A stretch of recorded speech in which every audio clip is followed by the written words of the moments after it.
Now we are discussing word problems of exercise 3.6. जो ये exercise 3.6 है, ये पूरी तरह से बेस्ड है, इसमें दो टाइप के क्वेश्चन है. There are some equations which we are supposed to solve, and there are a few word problems in which we are supposed to first form the equations and then solve them. बच्चा लोग हम करेंगे क्या, पूरी जो exercise है वो एक ही कंसेप्ट पर बेस्ड है, एक ही चीज उसके अंदर बहुत फोकस के साथ में आती है. जितनी भी इक्वेशंस यहाँ पे आती हैं, all those equations are reducible linear equations.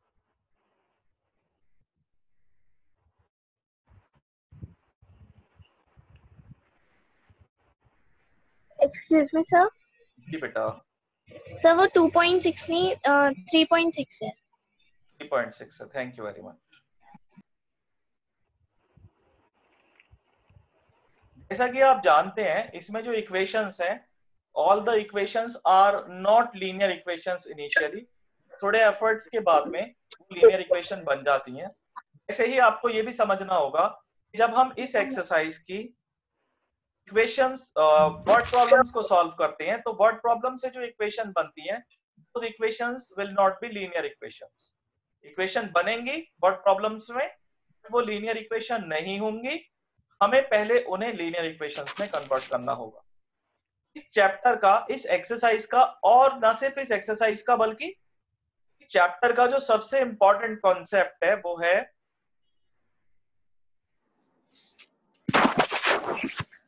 Upstream downstream problems का कॉन्सेप्ट.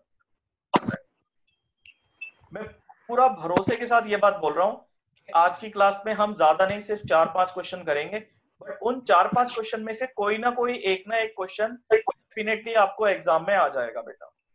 आपको ना बहुत फोकस करके समझना है क्वेश्चंस को. आप समझने में फोकस करेंगे, नोट डाउन करने में किसी चीज में अपना टाइम वेस्ट नहीं करेंगे आप. अपस्ट्रीम डाउनस्ट्रीम प्रॉब्लम्स हैं क्या? देखिए, बहुत सिंपल सा एक टास्क हम लेते हैं. यहाँ पर हमने क्या किया है, यहाँ पर ये हमने कुछ एरोज लगाए हैं. ये एरोज बेटा विंड की डायरेक्शन को, एयर के मूवमेंट की डायरेक्शन को रिप्रेजेंट करते हैं. यानी कि एयर जो है, विंड जो है, वो इन एरोज की डायरेक्शन में मूव कर रही है. अब हम क्या करते हैं, यहां पर एक व्हील रखते हैं. एक व्हील रखा है हमने, ये हमने एक व्हील बनाया. इस व्हील को मैं रोल कराता हूं, और रोल करा करके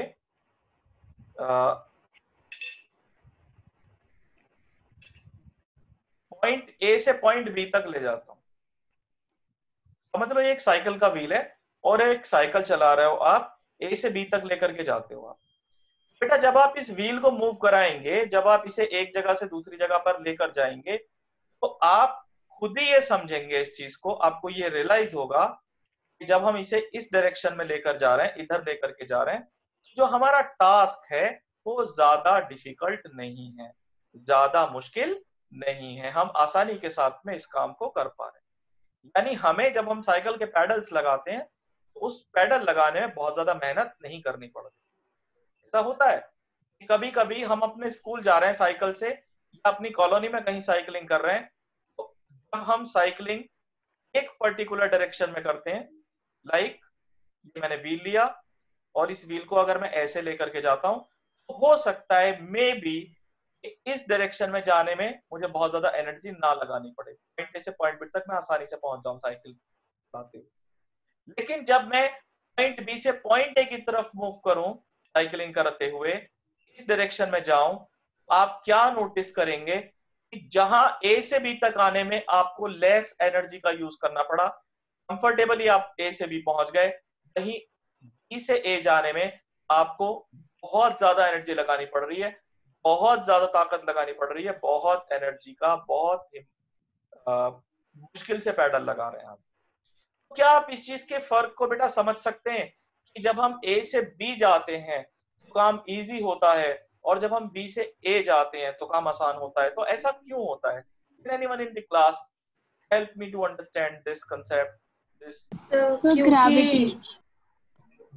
सर क्योंकि विंड का जो फोर्स है वो हमें सर, आगे plus धकेल रहा है, one. हमें कम एनर्जी यूज करनी पड़ रही है उसकी। Very good. देखिए बेटा क्या होता है कि अगर हम ग्रेविटी की बात करें तो जो ग्रेविटी का डायरेक्शन होता है वो टॉप टू बॉटम होता है हमेशा, ठीक है।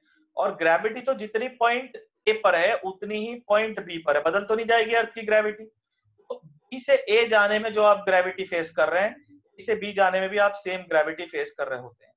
यानी कि एक बात क्लियर है कि ग्रेविटी का रोल नहीं है, जैसा कि चार्मी ने बताया। किसने बताया ये अभी हमें?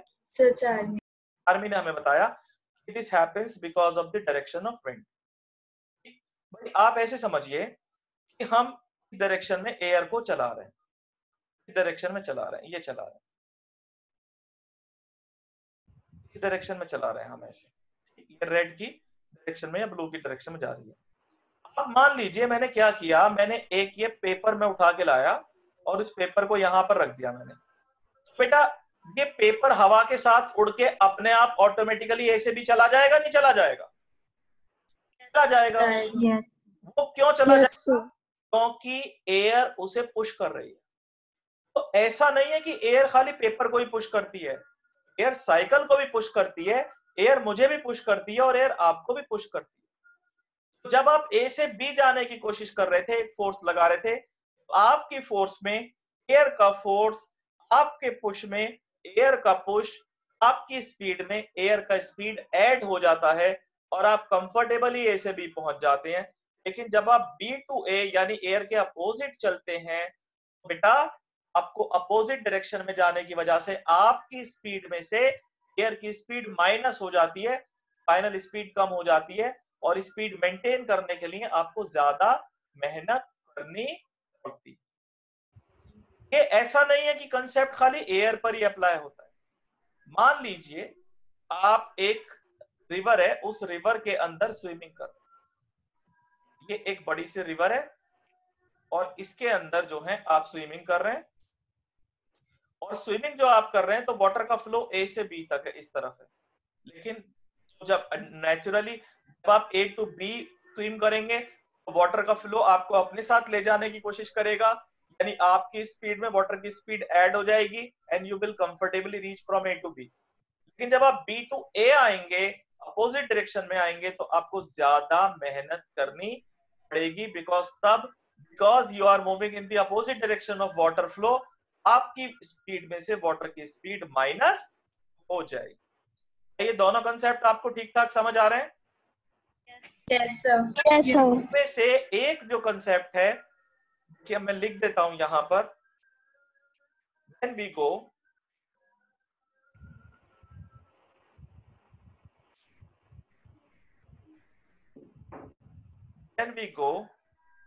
with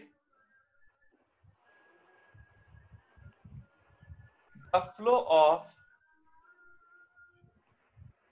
wind और वाटर, ऐसे केस को हम कहते हैं, जब हम उसके साथ जाते हैं तो ऐसे केस को हम कहते हैं डाउन स्ट्रीम। क्या कहते हैं ऐसे केस को? हम डाउन स्ट्रीम कहते हैं। ऐसे केस में जो फाइनल स्पीड होती है वो होती है your speed plus speed of water और विंड। जरूरी नहीं है कि खाली वाटर ही हो, वहां पे विंड भी हो सकता है। आपकी स्पीड में वाटर की स्पीड या विंड की स्पीड ऐड हो जाती है। ये पहला केस होता है बेटा, इसको बोलते हैं हम क्या? Up downstream, when we go with the flow of wind और वाटर। इसके बाद अब दूसरा आता है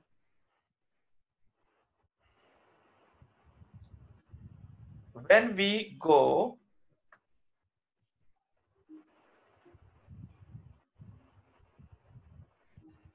against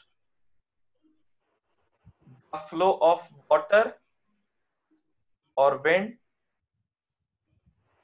बेटा ऐसे फ्लो को When we move against the flow, कोई भी चीज का फ्लो, वाटर का हो सकता है, एयर का हो सकता है, हम इसको बोलते हैं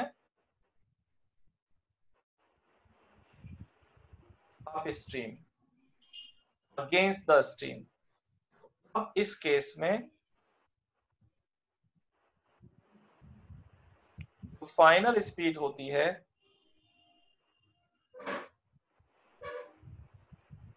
योर स्पीड माइनस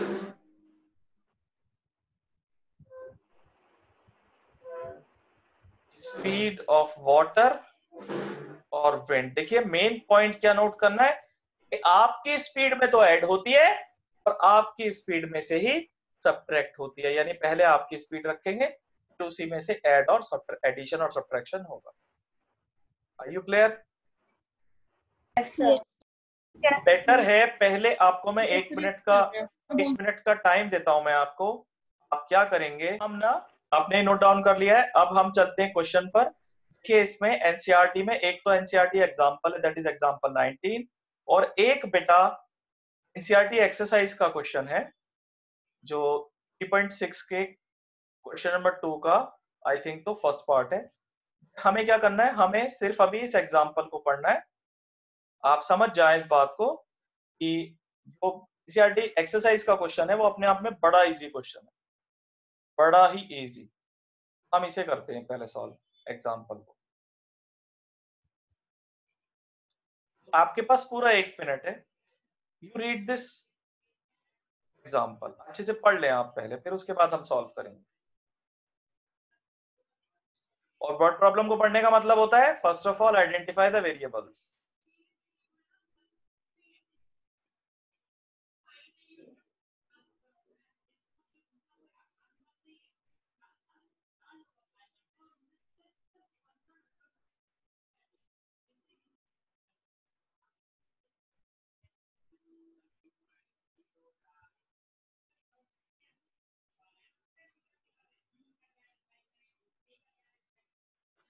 बताइए क्या वेरिएबल्स हैं इसमें, किसको एक्स लेना है किसको वाई लेना है? So the speed of boat. water equals to y. Speed of stream, stream यानी के वाटर, और बोट, बोट यानी आपकी स्पीड। हम क्वेश्चन को सॉल्व करते हैं, स्टार्ट करते हैं क्वेश्चन को सॉल्व करना। सबसे पहले हम लिखते हैं let the speed of boat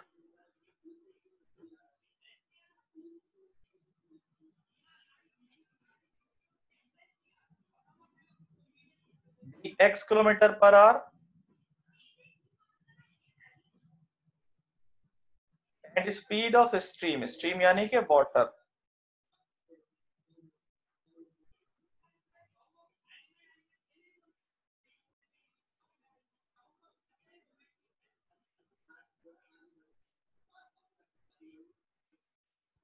okay. तो ये कहता है एक बार अप स्ट्रीम जाते हैं एक बार डाउन स्ट्रीम जाते हैं। तो हम यहां लिख लेते हैं इन केस ऑफ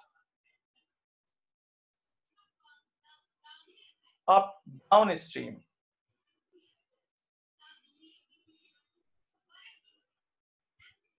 तो डाउन स्ट्रीम के केस में जो हमारी फाइनल स्पीड होगी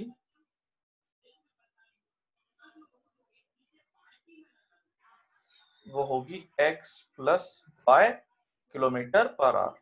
ओके, क्योंकि हम आपको बता चुके हैं when you go with the flow down stream, आपकी स्पीड में स्ट्रीम का या वाटर का या विंड का स्पीड ऐड हो जाता है, तो x प्लस वाई। अब दूसरा केस आता है, वो क्या है आपका दूसरा case? Upstream. In case of right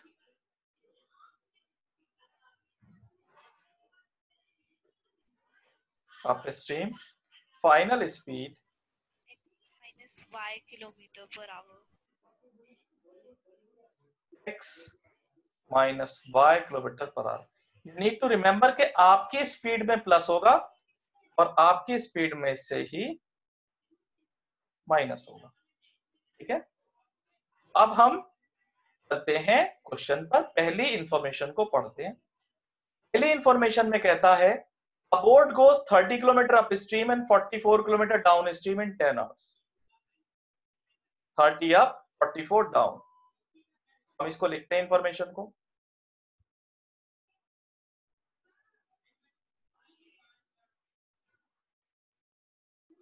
(44 kilometre down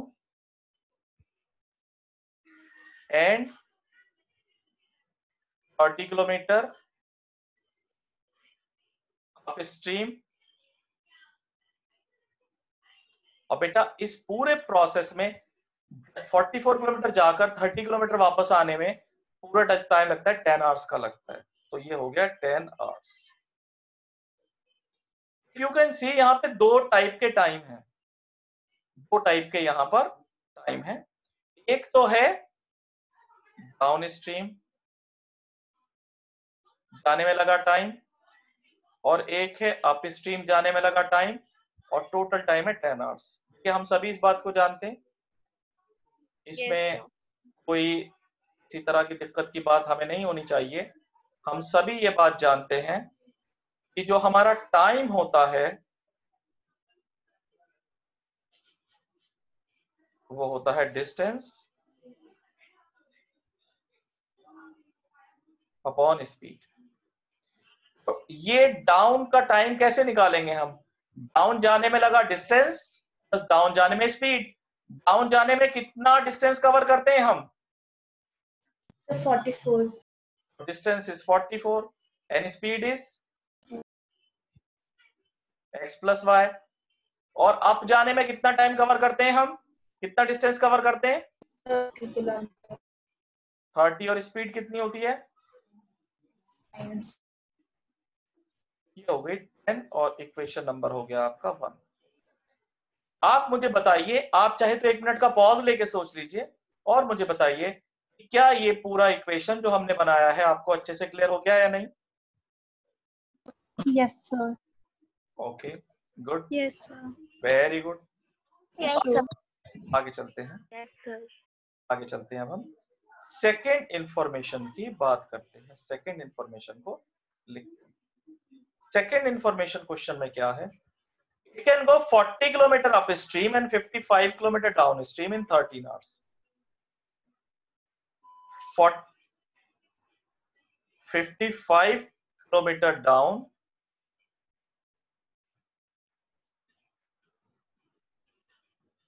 stream plus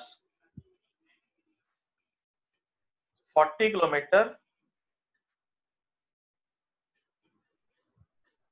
up stream.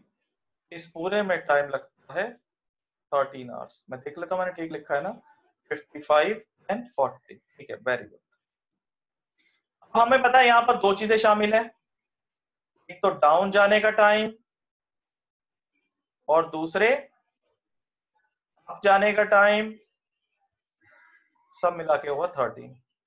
तो डाउन जाने में टाइम कितना लगेगा बेटा? टाइम क्या होता है? Distance upon speed. डाउन में कितना डिस्टेंस ट्रेवल कर रहे हैं हम? 55 kilometer. 55 kilometers. 55। और स्पीड कितनी है डाउन में? X plus Y. X plus Y. और अप में कितना डिस्टेंस ट्रेवल कर रहे हैं हम? 40. 40 kilometers.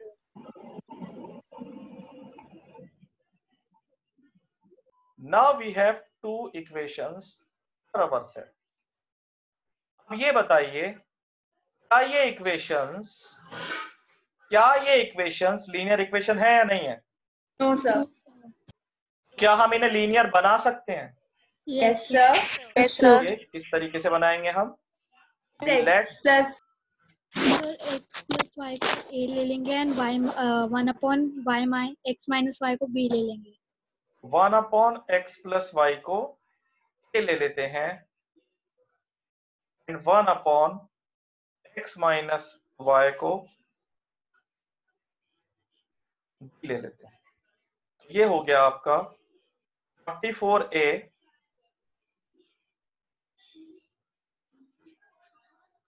Plus 30b equals to 10 third, और ये हो गया आपका 55a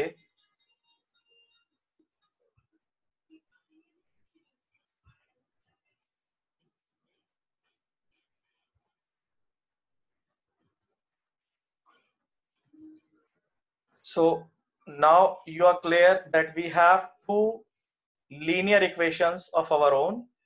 We can solve these equations by substitution, elimination और cross multiplication. तो इन्हें क्रॉस मल्टीप्लिकेशन से सॉल्व कर लेते हैं. हाउ डू आई डिसाइड कि किससे करना है? कि अगर a और b, x और y यानी कि वेरिएबल्स के कोएफिशिएंट बराबर नहीं है, ओके, और नॉर्मली बहुत आसानी के साथ बराबर हो भी नहीं रहे, वहां हम क्रॉस मल्टीप्लिकेशन को ही प्रीफर करते हैं. क्रॉस मल्टीप्लिकेशन बना लेते हैं. पहले लिखते हैं a को, b को, फिर -1 को. -1 क्या क्योंकि इक्वल टू 0 में.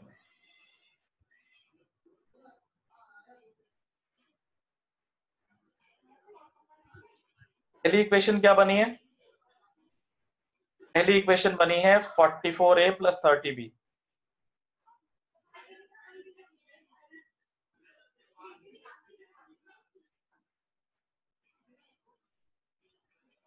ये बनी है और दूसरी क्या बनी है? 55a + 40b.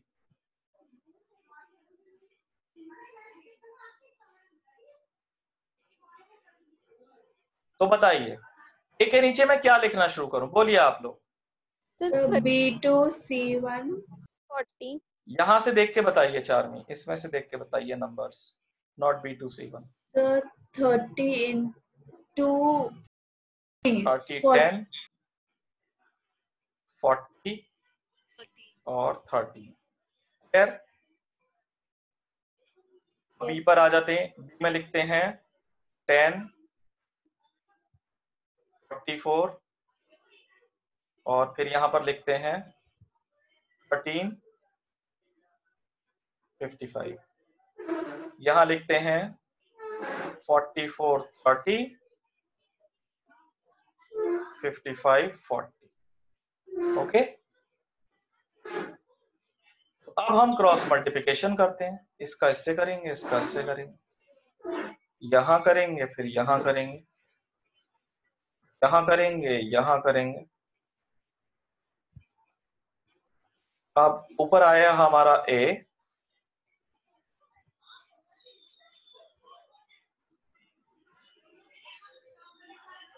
नीचे 13 का इसमें करेंगे तो 390 minus 400, 550,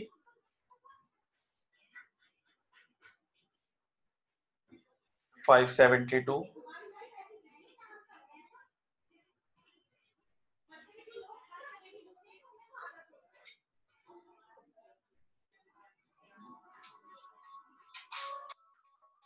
okay. So don't worry about the phone, it's somebody else phone. वो काफी दूर रखा हुआ है, मैं उठा भी नहीं सकता उसे, थोड़ा इग्नोर करना पड़ेगा.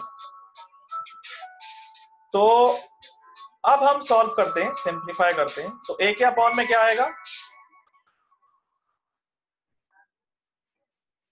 -10. के अपॉन में क्या आएगा? -22 2. और बेटा यहां अपॉन में क्या आएगा आपका? 165, 110 110. वो भी नेगेटिव नहीं, पॉजिटिव आएगा. ठीक, क्या आ गया हमारे पास? Now you tell me what you want to calculate. You want to calculate A और B first? What you want? A. सर A अगर आप ए कैलकुलेट करना चाहते हैं तो 2 मिनट के लिए ये सोच लीजिए कि जो बी है वो आपके पास है ही नहीं. ऐसी सिचुएशन है. सिचुएशन क्या है? a by -1/10 is -1/, this. आपके पास आया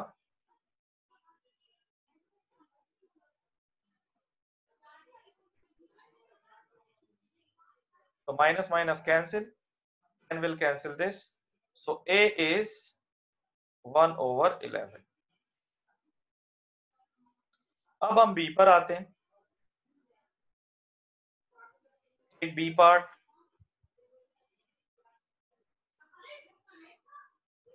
so b will become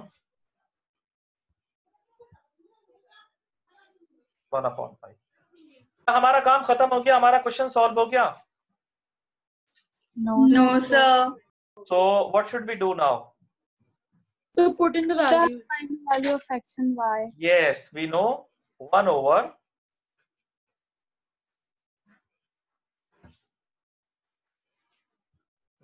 x plus y is 1 over 11. That means x plus y is 11. I think this is fifth equation. And 1 over x minus y, 1 over 5, that shows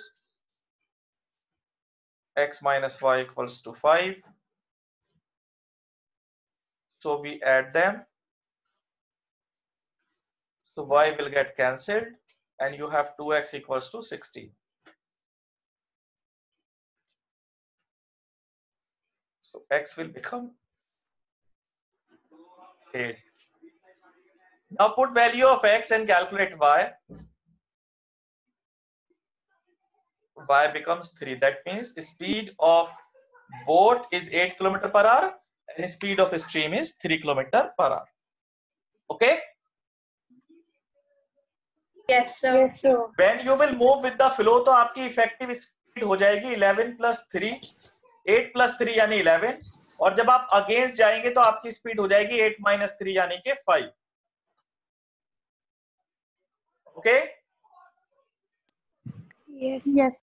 Yes, sir. तो ये हमारा question जो था काफी बड़ा और important question था।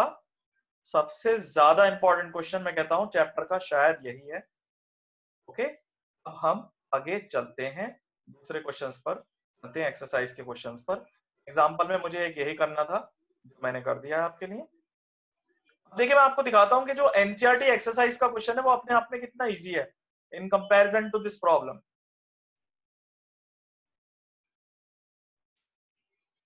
Question 1 के सभी पार्ट्स हम ऑलरेडी कर चुके हैं क्योंकि हमने अभी तक चैप्टर में कोई भी ऐसा क्वेश्चन नहीं छोड़ा है, नॉन वर्ड प्रॉब्लम कोई भी नहीं छोड़ी है जो ऑलरेडी डिस्कस नहीं कर रही है। अब सेकंड राउंड में we are only discussing the word problems. अब बेटा, So I have a doubt in these kind of a questions only. So can I ask? Please do ask. Okay, sir. Or it's better let me first finish the NCERT. After that you can ask whatever you wish. Okay, sir, as you wish.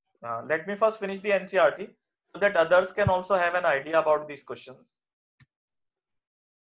आपका question किस topic पर है, किस बारे में है वैसे? Sir, upstream and downstream. अच्छा, अपस्ट्रीम एंड डाउनस्ट्रीम। चलिए तो पूछ लीजिए, अपस्ट्रीम डाउनस्ट्रीम का कांसेप्ट तो मैं बता चुका हूँ। ये क्या है आपका question? Sir, a person rowing at the rate of 5 km per hour in still water takes thrice as much as time in going 40 km downstream as in going 40 मैं km. क्वेश्चन लिख देता हूँ जिससे कि बाकी लोग भी समझ जाएं। अ पर्सन, जी बोलिए। Sir, rowing, ROWING,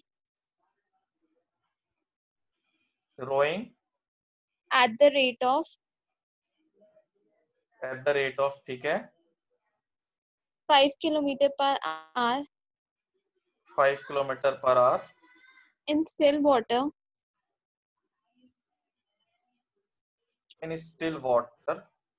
takes thrice as much time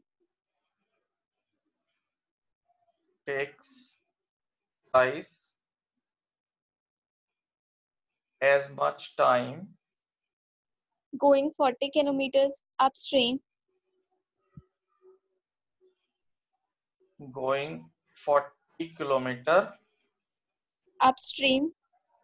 upstream as in going 40 km downstream 40 km downstream. 40 kilometre downstream. Find the speed of the stream. ये कहाँ से लिया है आपने? The exemplar. ये एक्चुअली जो क्वेश्चन है वो 8th ग्रेड का है, बट मैं आपको अभी बताता हूँ। And the speed of stream, 8th class में चैप्टर था आपका, नाम क्या था उसका? Linear equation in one variable. तो वहां पर खास बात क्या होती थी? एक तो एक ही इक्वेशन होती थी और दूसरी खास बात क्या होती थी? एक ही वेरिएबल होता था। तो बेटा यहाँ भी एक ही वेरिएबल है और एक ही इक्वेशन है आपका, दो इक्वेशन बनेंगे नहीं यहाँ पे। तो हम क्वेश्चन को सॉल्व करते हैं इसे। सर फिर इस क्वेश्चन को इन्होंने linear equation and two variables में क्यों दिया है? पता नहीं बेटा। Let speed of water be x kilometre per hour. उसने एक ही चीज पूछी है ना बेटा आपसे कि भाई x किलोमीटर पर आवर की वाटर की स्पीड बताओ। कि पर्सन जो रो कर रहा है, देखिए मान लीजिए मुझसे ये कहा जाता है कि मेरी स्पीड स्टिल वाटर में 20 किलोमीटर पर आवर है। वाटर स्टिल है, यानी वाटर ना तो मुझे पुश कर रहा है ना पुल कर रहा है, और तब भी मेरी स्पीड 20 बनी हुई है। तो इसका मतलब है कि मैं जो मूव कर रहा हूं that is just because of my own capacity. तो स्टिल वाटर में किसी भी बोट या पर्सन की जो स्पीड होती है वही उस पर्सन या उस बोट या वहां रोइंग की एक्चुअल स्पीड मानी जाती है। ठीक है, हमने मान लिया कि जो स्पीड ऑफ वाटर है, पानी की अपनी स्पीड है, वो x किलोमीटर पर आवर है, और जो पर्सन की स्पीड है वो कितनी है? 5 किलोमीटर पर आवर। अब हम लिखते हैं कि पहले डाउन स्ट्रीम जब जाते हैं,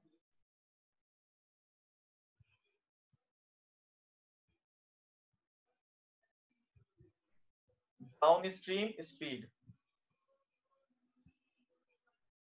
कितनी होगी बेटा? आपकी स्पीड में वाटर की स्पीड ऐड हो जाती है, और जब आप अप स्ट्रीम जाएंगे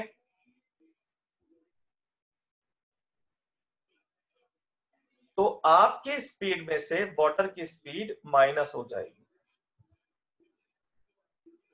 ठीक है बच्चे, ये हमें पता लग गया कि आप स्ट्रीम जाते तो किस स्पीड से मूव करेंगे? 5 माइनस एक्स से, और डाउन स्ट्रीम जाते तो किस स्पीड से मूव करेंगे? 5 प्लस एक्स से। अब ये कहता है आपसे क्वेश्चन में कि it takes three, ये कहता है कि it takes 3 times as much time going 40 kilometre up as in going 40 kilometre down. कह रहा है अप जाने में डाउन जाने का 3 गुना ज्यादा टाइम लगता है। तो हम इसे लिख सकते हैं यहां पर इक्वेशन की फॉर्म में, जो हमारा अप स्ट्रीम जाने का टाइम है वो 3 टाइम्स है डाउन स्ट्रीम जाने के टाइम। अप स्ट्रीम जाने में कितना टाइम लगेगा भाई? अप स्ट्रीम का टाइम होता है डिस्टेंस, डिस्टेंस है 40 kilometre upon speed 5 minus x. Down में कितना है? 40 5 प्लस एक्स। 40 से तो 40 कैंसिल आउट कर लीजिए। अब 5 माइनस एक्स की तो 3 में हो जाएगी और 5 प्लस एक्स की 1 में।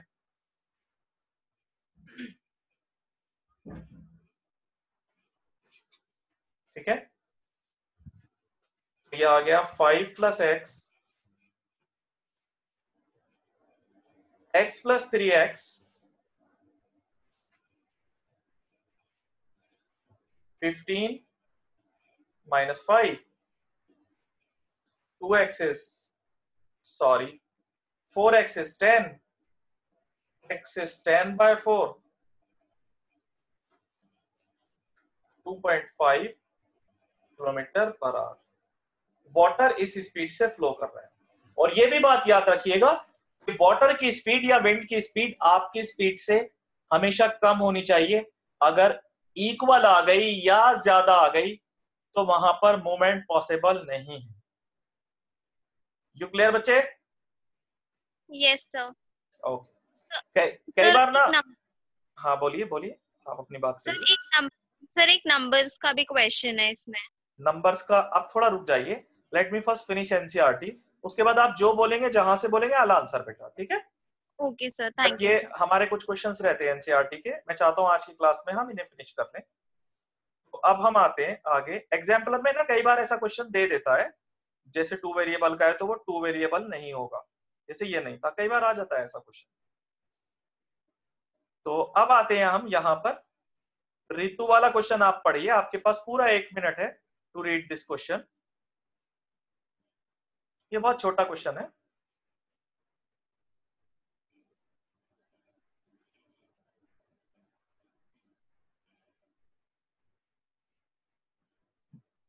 पढ़ा आप लोगों ने? Yes, sir. सबसे पहले मेरा वही सवाल, how standard question for you all, what are the variables in this problem? Sir, let's The speed of rowing in still water and speed of current.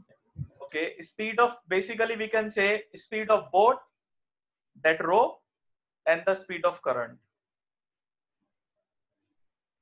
Question 2, start first. Let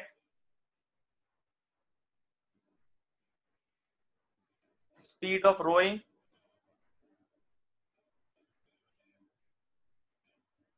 in still water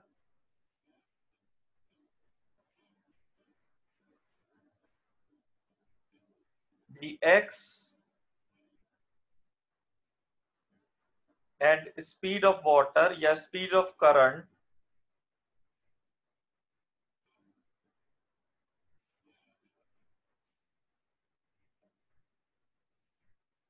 be y।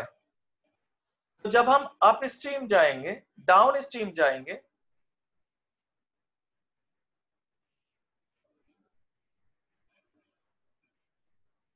तो जो हमारा बेटा speed होगा वो कितना होगा? x plus y. और जब हम डाउन स्ट्रीम जाएंगे, So upstream. ओ मैं 2 बार डाउन लिख रहा हूं, what rubbish thing I am doing. Upstream जब हम जाएंगे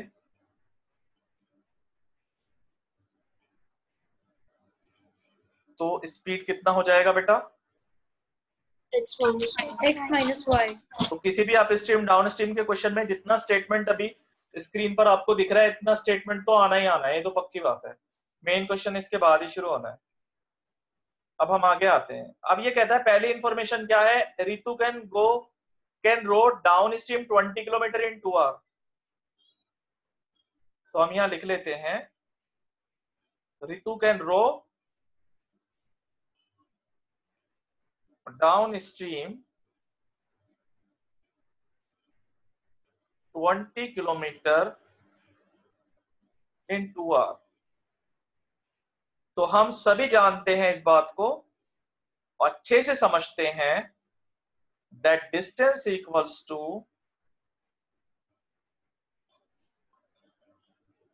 speed into time.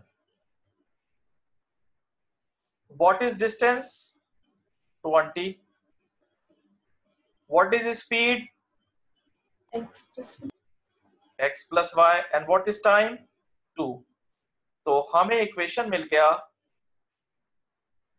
x plus y is 10, पहला इक्वेशन। आप नोटिस कर सकते हैं कि this equation is far too easy in comparison to the equation we solved in that example. Okay, concept same है, but उस concept के application से जो equation बन रहा है वो बहुत ज्यादा अब easy बन रहा है और पहले difficult बना था। अब हम दूसरे concept पर आते हैं, दूसरी information पर आते हैं, not concept पर। ये कहता है कि ये upstream 4 किलोमीटर जाता है 2 hours।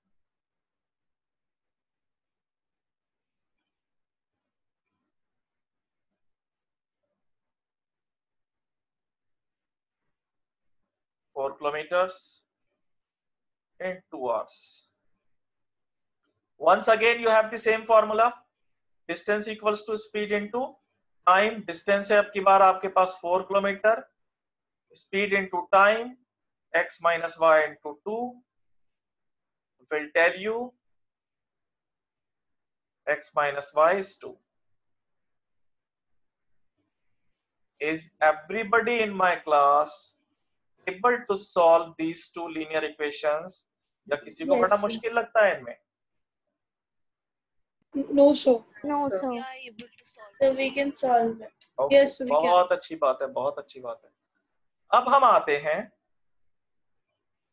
सेकंड पार्ट पर। सेकंड पार्ट को पढ़िए बेटा, सेकंड पार्ट को पढ़िए। मैं आपको पूरे 2 मिनट देता हूं, मैं मौन व्रत धारण कर लेता हूं 2 मिनट के लिए, जिससे कि आप क्वेश्चन को पढ़ और समझ सकें। This is a work and time problem, there are plenty of questions based on this concept.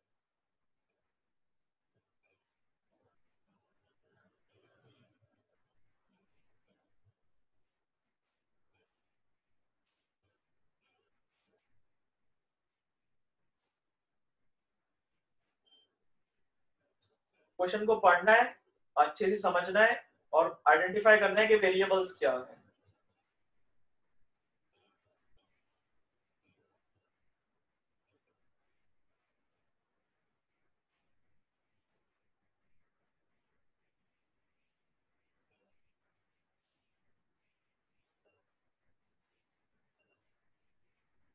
हाँ, तो बताइए what are the variables in this problem. Time. So time taken for one woman is X and time taken by one man is equals to Y. हम ऐसे assume करते हैं इस question को। Let us assume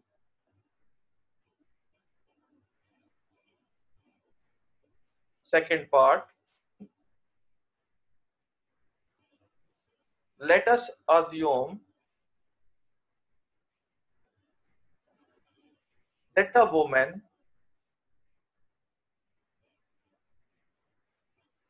will finish the work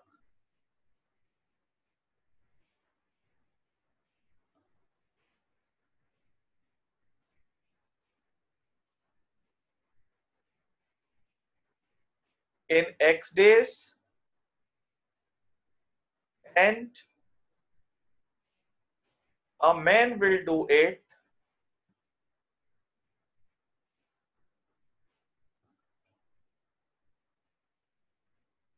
in Y days। Okay, तो मेरा आप लोगों से क्वेश्चन को स्टार्ट करने से पहले एक छोटा सा सवाल है। एक वुमेन है जो किसी काम को 6 दिन में करती है और सेम काम को एक मैन है जो 4 डेज में करता है। तो अगर हम इन दोनों को एक साथ काम पर लगा दें तो कितने दिन में ये काम को फिनिश कर लेंगे? 2 days. 2 डेज। किसने आंसर किया 2 डेज? Soumya. सौम्या। और बताइए, बाकी लोग बताइए कि क्या लगता है आपको कितने दिन में काम फिनिश हो जाएगा? मुस्कान आप बताओ। सॉरी, कौन बोल रहा है ये? मुस्कान आप बताइए कितने दिन में काम खत्म हो जाएगा? Sir, 2 days. 2 डेज। अच्छा मुस्कान एक बात बताओ, अगर मैं Yes, यहाँ sir. पर 4 की जगह 6 दे देता हूँ कि Yes, मैन sir. जो है वो 6 डेज में करता है, वुमेन भी 6 डेज में करती है, तो दोनों एक साथ Okay, कितने दिन sir. में करेंगे बेटा? So 1 day. 1 कहाँ से आया? Sir, इनको डिवाइड करके। बेटा पहले डिवाइड किया था आपने, क्या किया था? 3 days. No, एक मिनट आप sir. होल्ड करिए। क्या आपने पहले डिवाइड किया था? पहले सब्ट्रैक्ट किया था ना? तो अभी आप Okay, सब्ट्रैक्ट क्यों sir. नहीं कर रहे हैं? 0 days. बताइए, ऐसा हो सकता है? Sir, ये 1/6 plus 1/6. हाँ मैं समझ गया बेटे आपकी बात, आप प्लीज एक मिनट रुके। जिन बच्चों के माइंड में इसको लेके कंफ्यूजन रहता है उनको मैं दूर कर रहा हूँ अभी। एक साथ काम करने का मतलब क्या है मुझे ये बताइए आप।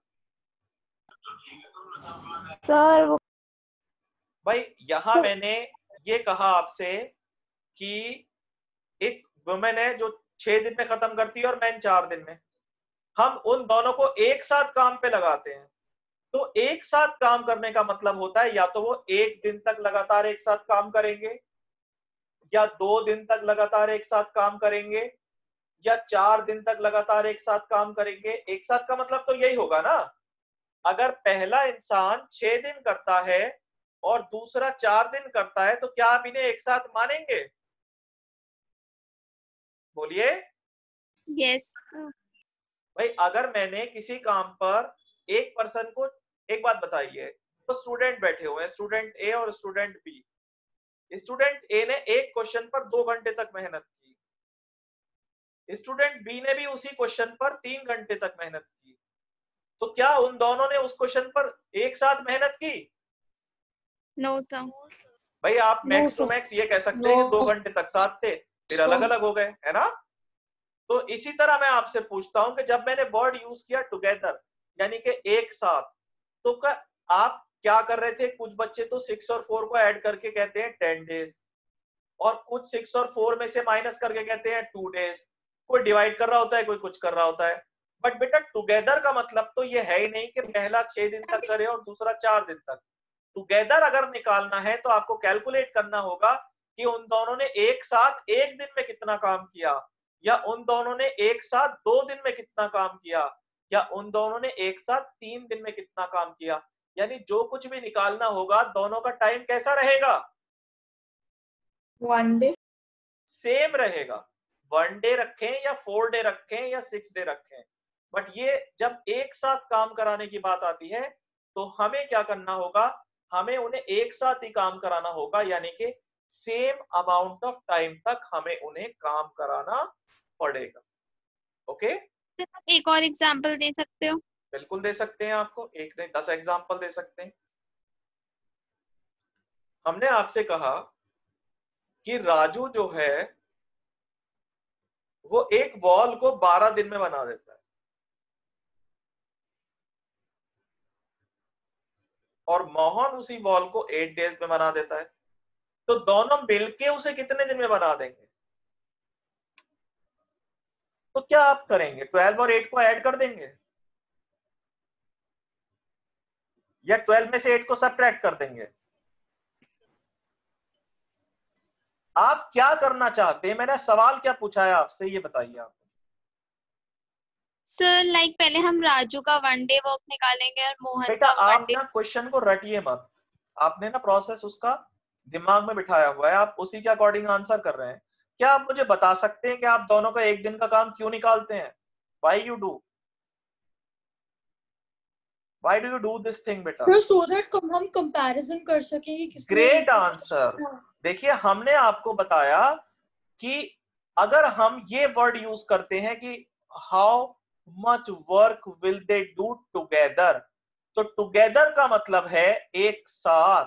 एक साथ का मतलब है कि या तो दोनों एक दिन तक काम करें या दोनों 2 दिन तक काम करें, यानी कि दोनों का टाइम फैक्टर कैसा होना चाहिए? सेम होना चाहिए। तो हम इसलिए क्या करते हैं, इनका एक दिन का काम निकाल लेते हैं। आप कहोगे सर एक दिन ही क्यों? क्योंकि बेटा एक दिन का निकालना आसान होता है और 4 दिन का निकालना मुश्किल होता है। 4 दिन का भी निकाल सकते हो आप, कंडीशन सिर्फ इतनी है, time factor should be same, बस इतनी कंडीशन है। तो हम क्या करते हैं, यहां देखते हैं हम क्वेश्चन को।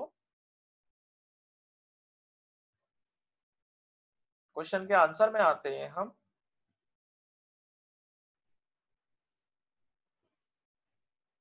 इन X days, one woman finish equal to one work। एक औरत एक दिन में X डेज में एक काम करती है। X डेज में कितना काम करती है? एक। मैं आपसे एक सवाल पूछता हूं, चलिए अभी रुकिए, पहले मैं स्टेटमेंट लिख दूं फिर आपसे पूछूंगा। In one day one women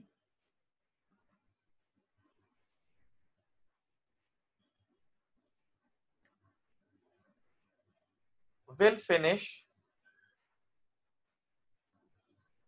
equal to, मेरा आपसे बहुत सिंपल सा क्वेश्चन है, बहुत सिंपल सा, कि 2 डेज में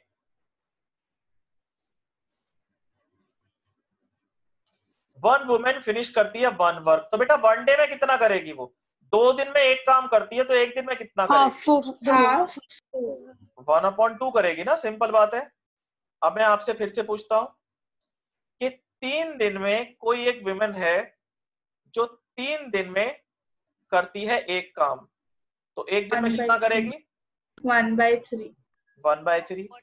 अगर वो 4 दिन में करती है एक काम, तो एक दिन में कितना करेगी?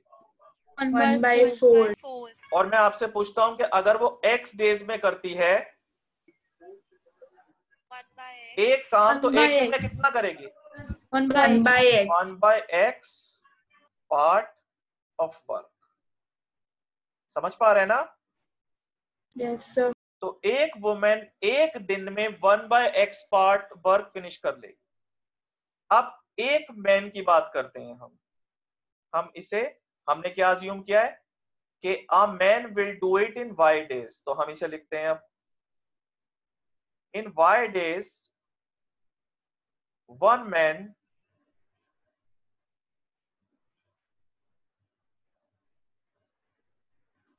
finishes equal to 1 work। तो इन 1 डे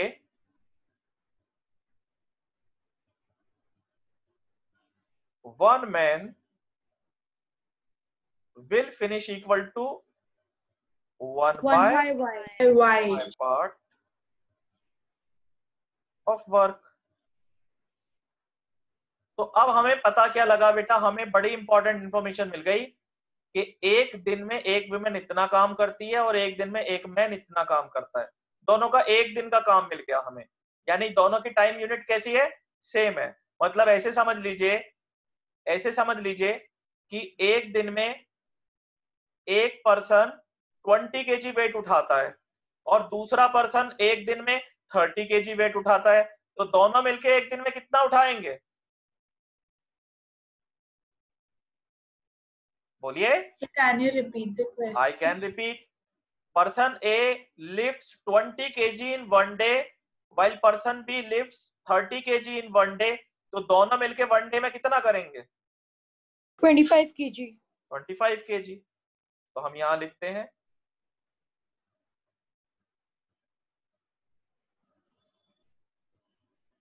बोथ ना लिख करके one man one women plus one man in 1 day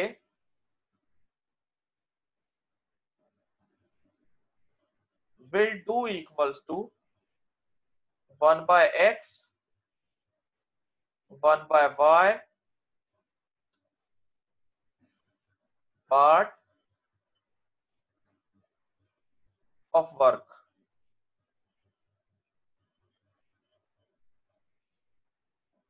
okay, यानी कि एक दिन में वो दोनों मिलकर के एक one women and one man 1 by x plus 1 by y करते हैं, लेकिन एक ही मैन और एक ही वुमेन को काम पर नहीं लगाया हुआ।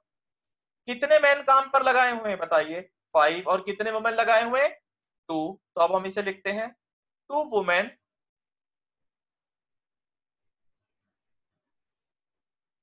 Plus 5 man in 1 day will do equal to, तो 1 वुमेन तो करती है 1 by x, तो 2 वुमेन कितना करेंगे? उसका दुगना। एक मैन करता है 1 by y, तो 5 कितना करेंगे? उसका 5 टाइम्स।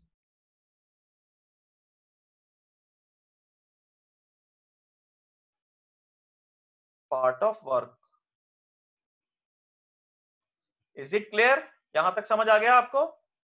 सर ये Yes. वाला Yes. पॉइंट फिर से समझा दीजिए। क्या मैं आपसे पूछता हूं चार्मी कि 1 वुमेन एक दिन में 1 by x करती थी, ठीक है बेटा, 2 वुमेन कितना करेंगी? सर ये वाला नहीं कि आपने इधर 1 by x plus 1 by y part of work क्यों किया? मतलब स्टार्ट, चलिए मैं दोबारा से आपको एक बार ले लेते हैं यहाँ पर। ठीक है,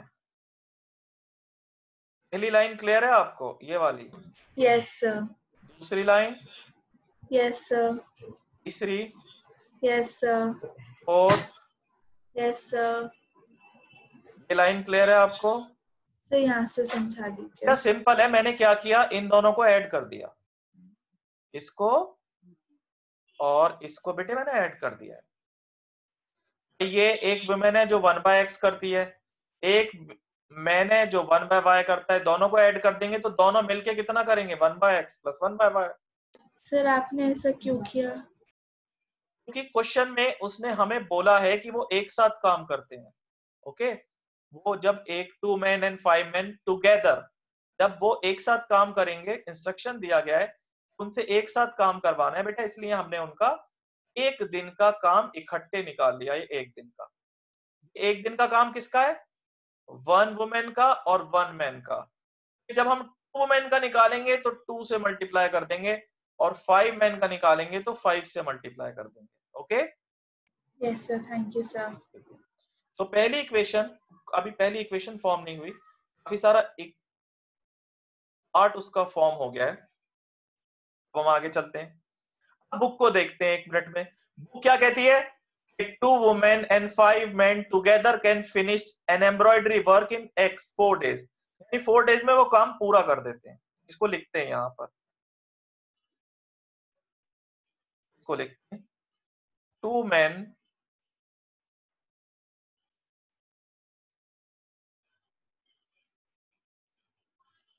प्लस, सॉरी मैं गलत लिख रहा हूं, 2 वुमेन है,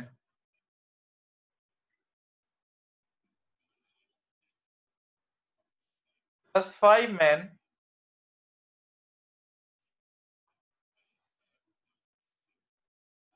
in 4 days finish equal to 1 work।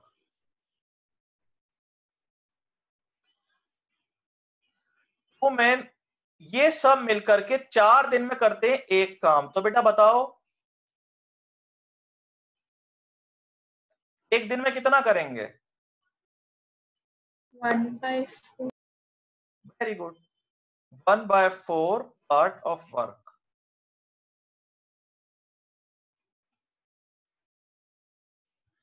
मैं आपसे पूछता हूं, ध्यान से देखें, ये क्या है? ये क्या है? ये है 2 वुमेन और 5 मैन का एक दिन का काम। ये जो बॉक्स में लिखा है ये क्या है? ये है 2 वुमेन और 5 मैन का एक दिन का काम। समझ पा रहे हैं ना आप लोग? Yes, Yes, sir. sir. और नीचे जो ये रेड बॉक्स है इसमें क्या लिखा हुआ है? ये भी है 2 वुमेन और 5 मैन का एक दिन का काम। यानी कि दोनों ही रेड बॉक्स 2 वुमेन और 5 मैन के एक दिन के काम को रिप्रेजेंट करते हैं। यानी कि दोनों ही रेड बॉक्स एक ही चीज को रिप्रेजेंट करते हैं, मतलब हम इन्हें आपस में इक्वल कर सकते हैं।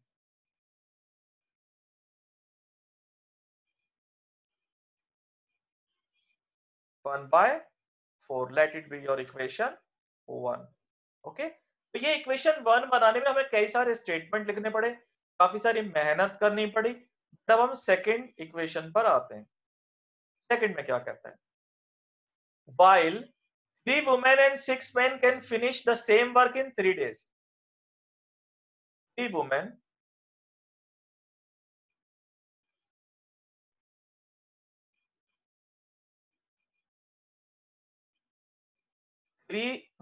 and 6 men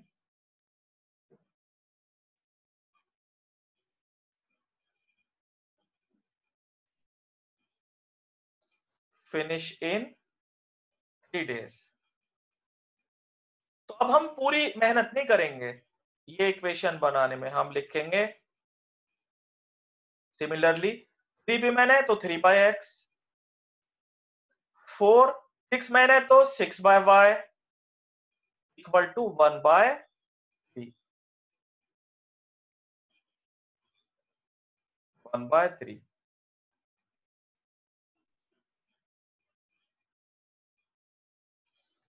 ये समझ आया आपको क्वेश्चन अच्छे से? Yes, sir. Yes, sir. Okay, तो फॉर्म होकर के आई है हमारे सामने, क्या वो लीनियर इक्वेशंस हैं या नहीं है? No, No, sir. sir.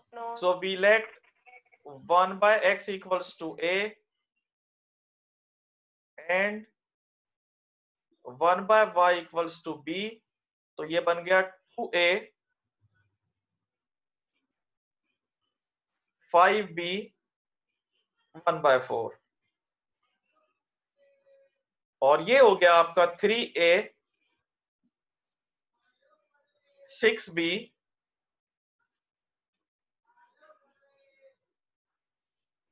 1/3।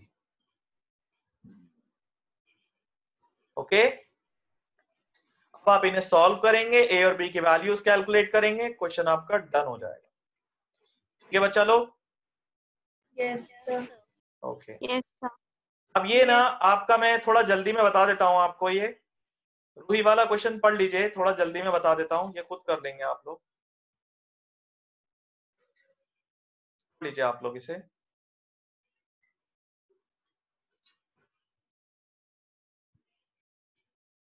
ये कहता है रूही को एक 300 किलोमीटर का जर्नी ट्रैवल करना था, और वो ट्रैवल इस तरह से करना था कि partly bye train and partly bye बस। जैसे जर्नी होती है नॉर्मली, पहले आप ट्रेन से जाएंगे, फिर थोड़ा आगे जाना है तो टैक्सी या बस से जाएंगे।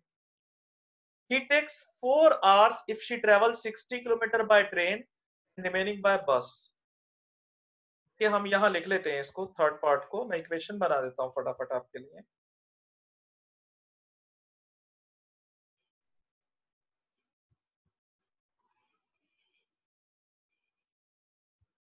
स्पीड ऑफ ट्रेन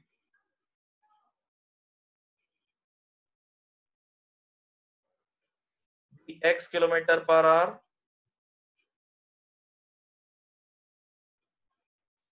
एंड बस b y kilometre per our. तो क्वेश्चन को आप पढ़ते हैं तो ये क्वेश्चन में क्या कहता है आपसे, it travel 60 kilometre by train remaining by bus. Total कितना जर्नी था? 300। उसमें से ट्रेन से कितना ट्रेवल किया उसने? 60 kilometers. 60 किलोमीटर। रिमेनिंग कितना रहा? 240 kilometers. यस, तो हम लिखते हैं इसे 60 किलोमीटर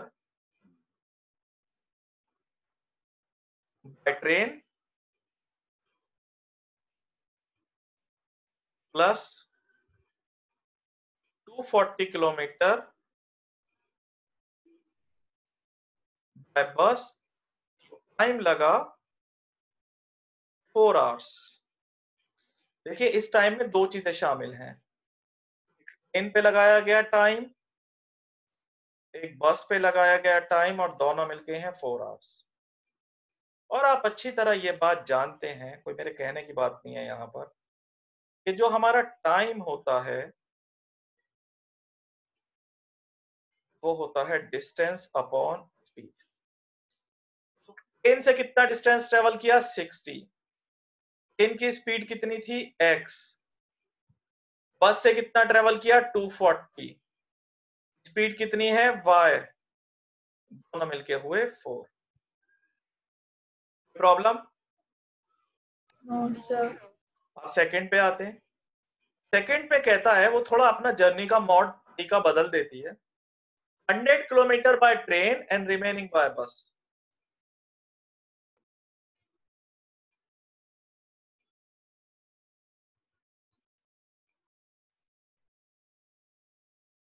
रिमेनिंग कितना हुआ? 200 kilometers. रिमेनिंग हुआ 200।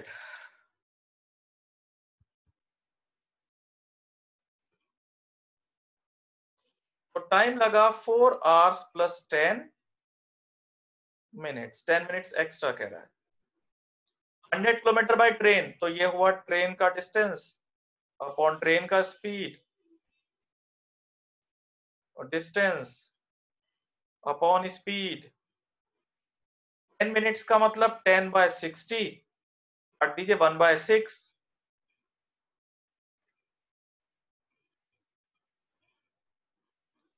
(25 by 6).